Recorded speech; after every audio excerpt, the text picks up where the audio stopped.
Battery চালিত অটোরিকশার নিয়ন্ত্রণহীন ও ঝুঁকিপূর্ণ চলাচলের কারণে সড়কে প্রতিনিয়ত বাড়ছে যানজট ও দুর্ঘটনা।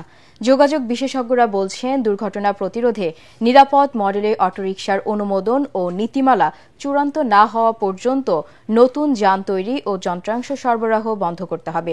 একই সাথে অটোরিকশা চালকের ড্রাইভিং লাইসেন্স ও রুট পারমিটেরও বিধান রাখা জরুরি বলে মত তাদের। বিস্তারিত জানাচ্ছেন একরামুল হক সাইম।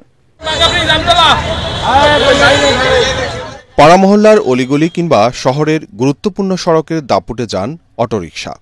অপেক্ষাকৃত কম ভাড়ায় দ্রুত গন্তব্যে পৌঁছার জন্য যাত্রীদের কাছে 3 চাকার ব্যাটারি চালিত এই বাহনের কদর কম নয়। ফলে সড়কে দিন দিন বেড়ে চলেছে অটোরিকশা। সঠিক কোনো পরিসংখ্যান না থাকলেও বিআরটিএ বলছে সারা দেশে 60 লাখের বেশি ব্যাটারি চালিত অটোরিকশা রয়েছে। কেবল ঢাকাতে আছে 15 লাখের বেশি। উদ্বেগের বিষয় হল, ফিটনেসবিহীন এই যানবাহনের বেপরোয়া চলাচল ট্রাফিক ব্যবস্থাকে চরম বিশৃঙ্খল করে তুলেছে। প্রায় ঘটছে দুর্ঘটনা।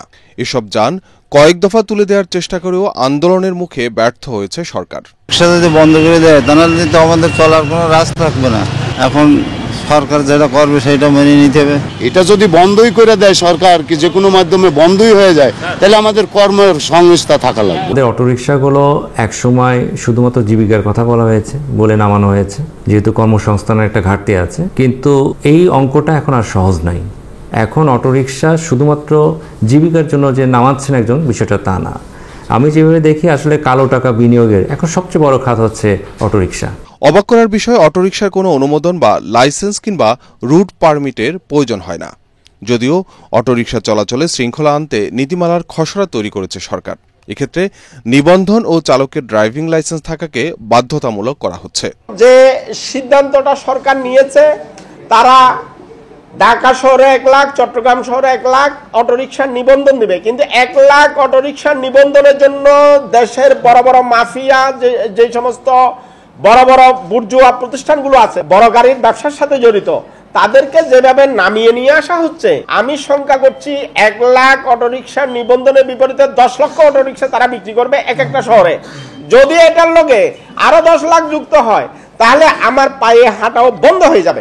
অঙ্কটা হতে হবে যে আমার সড়কের সক্ষমতা, তার সাথে মানানসই কি পরিমাণ আমি অটোরিকশাকে নিবন্ধন দিতে পারবো, এবং নিবন্ধনের অথরিটি কারা হবে, তাদের সক্ষমতা আছে কিনা, তাদের লোকবল আছে কিনা, সেটাও কিন্তু একই সাথে দেখতে হবে। এটা যেহেতু যান্ত্রিক বাহন বলা হচ্ছে, তাহলে হয়তো বা বিআরটির উপর একটা দায়িত্ব পড়বে নিবন্ধন দেওয়ার। বিআরটির কি সক্ষমতা আছে? যোগাযোগ বিশেষজ্ঞ ডক্টর হাদিউজ্জামান মনে করেন, বর্তমান পরিস্থিতিতে অটোরিকশা চলাচল নিয়ন্ত্রণ করা সরকারের জন্য বড় চ্যালেঞ্জ। তবে আপাতত অটোরিকশা নিষিদ্ধ না করে নতুন করে এর উৎপাদন ও যন্ত্রাংশ সরবরাহ বন্ধ করার পরামর্শ তার। নীতিমালা যখন তৈরি করা শুরু হলো, সরকার কিন্তু বলতে পারতো যে যতগুলি অটোরিকশা নেমেছে এর বাইরে আর কেউ নামতে পারবে না, এবং এর বাইরে অটোরিকশা তৈরিও করা যাবে না। তাহলে আপনি সংখ্যাটা তো ওখানে আটকাতে পারতেন। প্রথমেই আসলে আমাদের অটোরিকশার যে বিভিন্ন সরঞ্জামগুলি আছে, যেটা অ্যাসেম্বল করে আমাদের দেশে তৈরি হচ্ছে, এখন আমাদের দেশেই অটোরিকশা তৈরি হয়ে যাচ্ছে।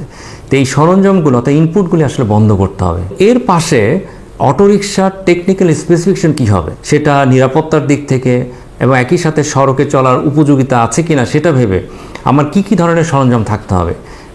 যে অটোরিকশাগুলো ইতিমধ্যে নেমে গেছে তাদেরকেও ওইটা কমপ্লাই করতে হবে। বিশেষজ্ঞদের মতে, অটোরিকশা চলাচলে এখনই কার্যকর উদ্যোগ না নিলে দীর্ঘমেয়াদে নৈরাজ্য তৈরি হবে সড়কে।